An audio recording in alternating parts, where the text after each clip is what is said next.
Di awal film kita akan diperlihatkan seorang perawat yang aduhai cantiknya. Dia bernama Gwen. Terlihat dia memasuki sebuah ruangan di mana seorang nenek tua di sana membutuhkan pertolongan. Betapa senangnya pasien itu setelah melihat ada perawat yang datang membantunya. Eits, bukannya membantu, yang ada perawat cantik kita ini malah menyumbat saluran oksigen yang menunjang kehidupan pasien itu. Hingga pada akhirnya, nenek itu kehilangan kesadaran. Dan dengan santainya dia berteriak seakan dia tidak tahu apa-apa.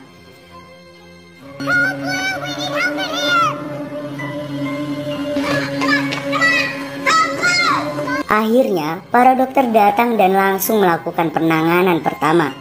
Beruntung, nyawa nenek itu berhasil diselamatkan. Dan Gwen pun meninggalkan ruangan dengan tersenyum puas. This is not your time. Come on, come on. She's alive. Singkat cerita, kita akan berpindah ke sebuah rumah besar yang dihuni oleh Todd, Mira, dan anak mereka yang bernama Max. Dan di sana terdapat Gwen yang merawat Max, di mana Max mengalami distorsi otot dan harus mendapatkan perhatian khusus. Right here. Nampaknya hubungan Gwen dan Max sudah sangat dekat dan terlihat sangat akrab. Saat sarapan, kruk milik Max terjatuh. Dan saat Gwen mengambil kruk milik Max, sepertinya dia melakukan sesuatu. I got it, little man. Not a problem. You know what that is, my cue. Di saat yang bersamaan, teman Mira yaitu Karen datang berkunjung. Di sana, Gwen menguping pembicaraan antara Mira dan Karen, di mana Mira mengeluh mengapa Todd dan Max lebih menyukai Gwen dibanding dirinya. Maybe she doesn't trust my maternal instinct. Karen menyarankan Mira untuk kembali melihat referensi perawat untuk menggantikan Gwen. Namun Mira menolak karena menurut Mira Gwen telah merawat Max dengan baik. No, not yet, at least. I mean, so often nurses like Gwen. Tapi perbincangan mereka harus terhenti karena tiba-tiba Max terjatuh karena kruk yang dia gunakan rusak. Mira memarahi Gwen karena dirasa tidak becus dalam merawat anaknya. Mira yang panik melihat Max terjatuh langsung menghubungi Dr. Keller dan memesan kruk khusus untuk Max.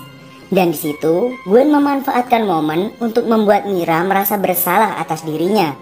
Dan Mira meminta maaf atas perlakuannya kepada Gwen.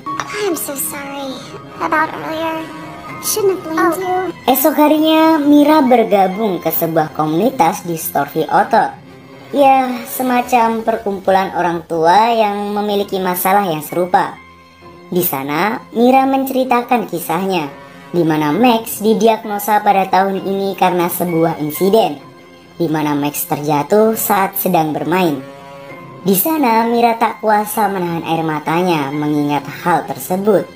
Bahkan Mira menyalahkan dirinya sendiri karena tak dapat berbuat banyak untuk Max. Yes, that's why I'm thankful that I'm here. Sesampainya di rumah, Mira langsung disambut oleh Gwen yang mengagetkannya untuk memberikan teh kepada Mira. Di sana, Gwen melihat Mira ketiduran di sofa. Tak lama, Dr. Keller datang berkunjung. Dan perlu kaulah muda dan kaulah tua tahu, Dr. Keller adalah dokter yang pernah bekerja dengan Gwen. Dan dokter inilah yang telah menyelamatkan nenek tua di awal film tadi. Di sana, Dr. Keller ingin memberikan kruk khusus yang telah dipesan oleh Mira. Namun, saat Dr. Keller ingin bertemu dengan Mira, Gwen seperti ingin menghalang-halanginya. Akhirnya, dia menitipkan kruk itu kepada Gwen. Saat mau pergi, nampaknya dokter ini tak asing dengan wajah Gwen. Namun, Gwen menyangkal hal itu. No, that's unnecessary. Oh, no problem at all. Come back when Mira and Max are awake. No, that's unnecessary. Pada malam harinya, Gwen mengunjungi rumah dari Dr. Keller untuk memberitahu dirinya jika sebenarnya Gwen pernah bekerja dengannya. Sorry to bother you. It's just I finally remembered how we know each other. Refresh my memory. Follow me in the kitchen. I'm just cooking. Dr. Keller menyambut Gwen dengan menyuruh Gwen masuk ke dalam rumah. Namun tiba-tiba, Gwen langsung menarik Dr. Keller dan menyuntikkan sesuatu ke lengan si dokter. You're that nurse who tried to kill Ida. sembari memberitahukan siapa dia sebenarnya. Dan di sana, Gwen pun meninggalkan si dokter dengan keadaan obat yang mulai membuatnya sekarat. Wah, psikopat yang dingin seperti sikap doi. Hopefully before you start stinking up our beautiful neighborhood.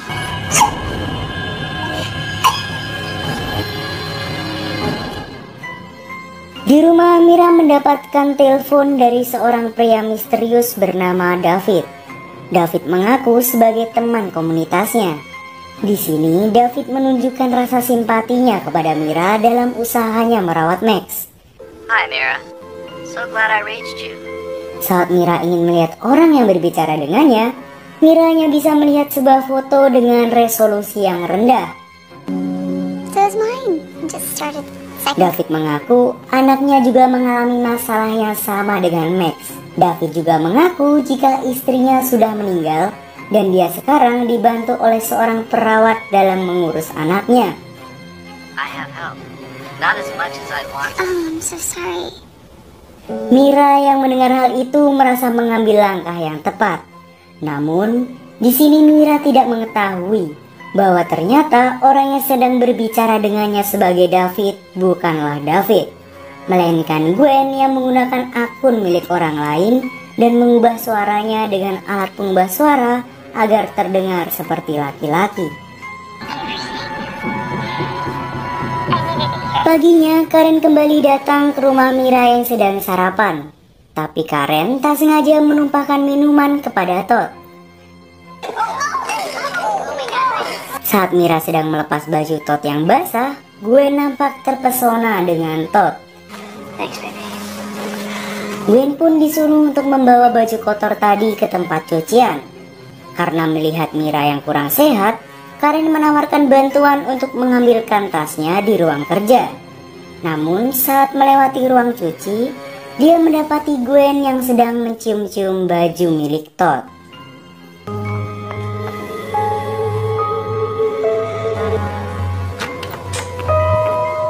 Pada malam harinya, Gwen kembali menelpon Mira sebagai David untuk menanyakan kabar Mira dan Max. Mira mengeluh jika badannya kurang sehat. Dan di situ tiba-tiba Gwen langsung menghentikan teleponnya dan bersikap seakan dia memergoki Mira sedang asik teleponan dengan laki-laki lain di belakang Todd. Dan secara kebetulan Gwen bertemu dengan Todd dan memberitahunya jika Mira sedang asik teleponan dengan pria yang bernama David. Mira, I just stopped her from using the wrong detergent on. Really? Look, I know this isn't my place to say anything. Padahal kenyataannya Gwen lah si David itu. Playing victim dan manipulatif ya. Itulah sifat Gwen. Gwen mempengaruhi Todd agar curiga jika Mira telah selingkuh. Kemudian Gwen mengucapkan selamat malam sambil memeluk Todd. Good night. Oh. Good night. Sleep well. Di keesokan harinya, Gwen dan Todd ada di dapur, sedangkan Mira masih tertidur. Sepertinya Gwen selalu mencari cara agar bisa terus bersama Todd. Dan saat ingin memulai aksinya, dia dipergoki oleh Mira yang sudah terbangun. Gwen pun mengurungkan niatnya. Sementara sarapan sudah dibuat oleh Gwen dan bahkan semua pekerjaan rumah telah diselesaikan olehnya. Kemudian Gwen pun kembali memberikan Mira teh yang jika saya amati terus-menerus, setiap kali Gwen memberikan Mira teh membuat Mira seperti orang yang sakit.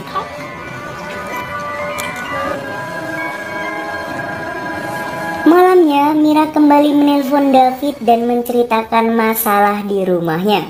Dan saat yang sama, Todd dan Max pulang saat Mira sedang asik teleponan. Saat Mira ingin ikut mengantar Max ke kamarnya, tiba-tiba pandangannya kabur dan Mira berkata akan menyusul. Tak lama, Mira mendapat sebuah pesan yang bertuliskan David adalah seorang penipu. Dan Mira pun tertidur di sofa.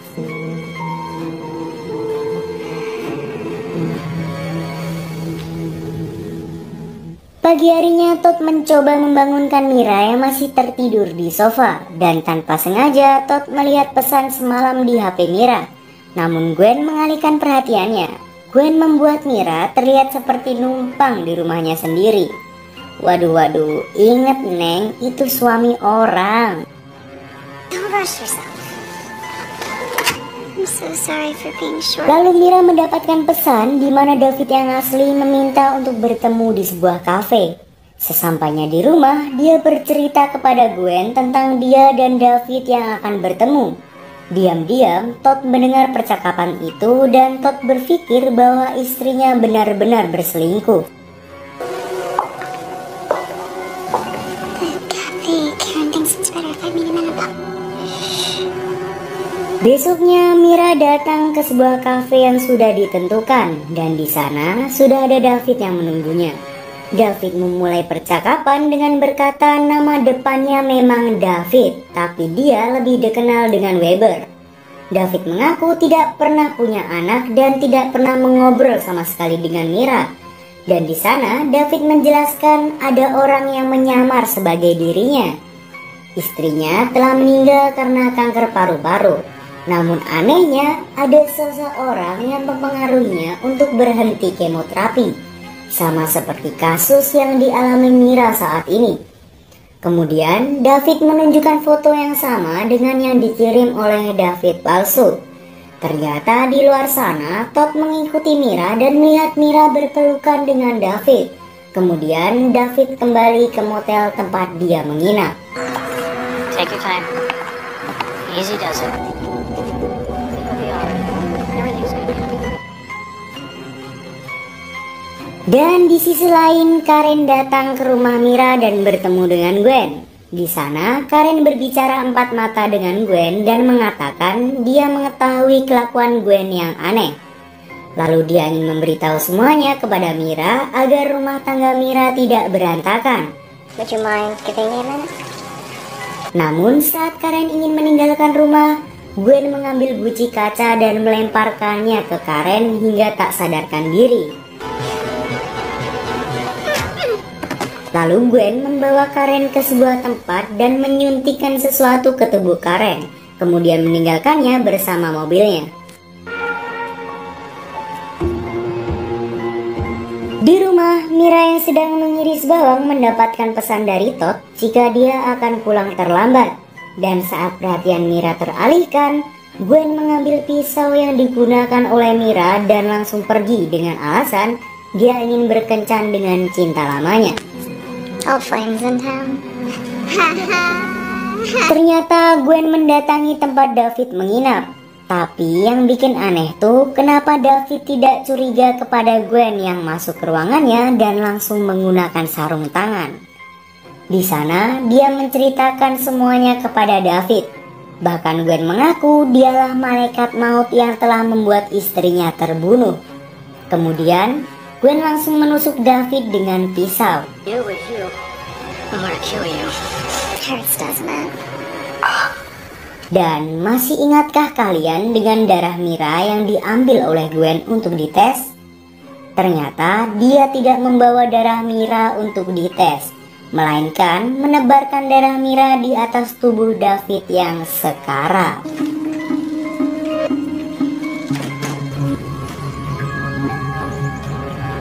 Malam harinya Todd pulang dengan keadaan mabuk. Situasi itu dimanfaatkan oleh Gwen untuk semakin dekat dengan Todd.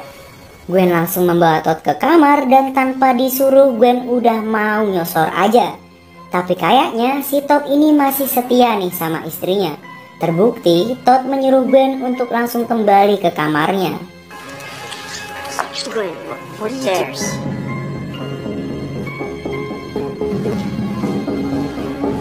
Keesokan harinya Todd bertemu dengan Gwen dan seperti tidak terjadi sesuatu. Namun keadaan Todd yang mabuk kembali dimanfaatkan oleh Gwen untuk playing victim lagi. Dengan mengatakan Todd mencoba menggoda dirinya. Sementara itu Mira yang masih tertidur akibat minuman yang diberikan oleh Gwen akhirnya tersadar. Mira langsung mencoba menghubungi Karen namun tidak ada jawaban. Lalu ada chat dari David yang bertuliskan Little Guy. Dan di botol minumannya juga terdapat tulisan Little Guy yang ditulis oleh Gwen. Dan sepertinya itu memiliki makna tersembunyi yang membuat Mira penasaran.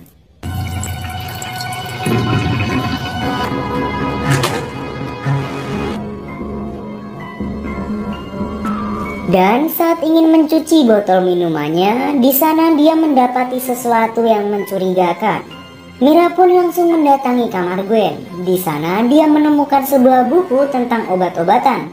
Dan tiba-tiba teleponnya berbunyi dan terjatuh. Saat ingin mengambil handphonenya, dia menemukan banyak obat-obatan di kolong kasur Gwen. Mira langsung bergegas keluar kamar saat tahu Gwen telah pulang bersama Max. Di sana, Gwen heran karena Mira sudah terbangun, yang seharusnya dia masih belum sadarkan diri. Gwen kemudian mengantarkan Max untuk pergi terapi. Did you? We just wanted to come check in on you before the appointment. Just relax. We'll see you later. Come on. Bye, Mom.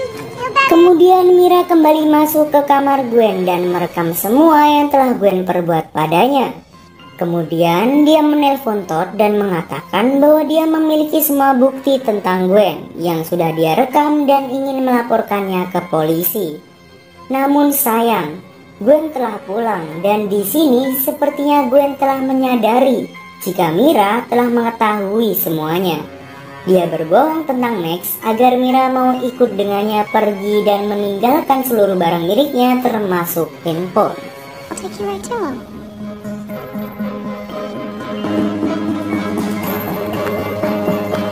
Dalam perjalanan, Gwen mengaku jika dirinya iri dengan Mira yang memiliki keluarga harmonis. Dan dia juga ingin memiliki keluarga yang sama seperti Mira miliki dengan cara menyingkirkan Mira dari sana. Something of your own to take care of. Tibalah Gwen dan Mira di suatu tempat. Sesampainya di sana, Mira langsung mencari Max. Dan lagi-lagi ternyata Gwen berbohong kepada Mira. Di sana, Gwen berniat untuk melenyapkan Mira agar Gwen bisa memiliki Todd dan Max seutuhnya. Perkelahian antara istri setia dan pelakor pun tak terelakkan. Struggling. Do the right thing for Todd. Perkelahian itu dimenangkan oleh Mira, di mana dia berhasil memberikan salam teko tepat di kepala Gwen, yang menyebabkan Gwen tak sadarkan diri. Dan Mira pun langsung pergi meninggalkan Gwen dengan mobilnya.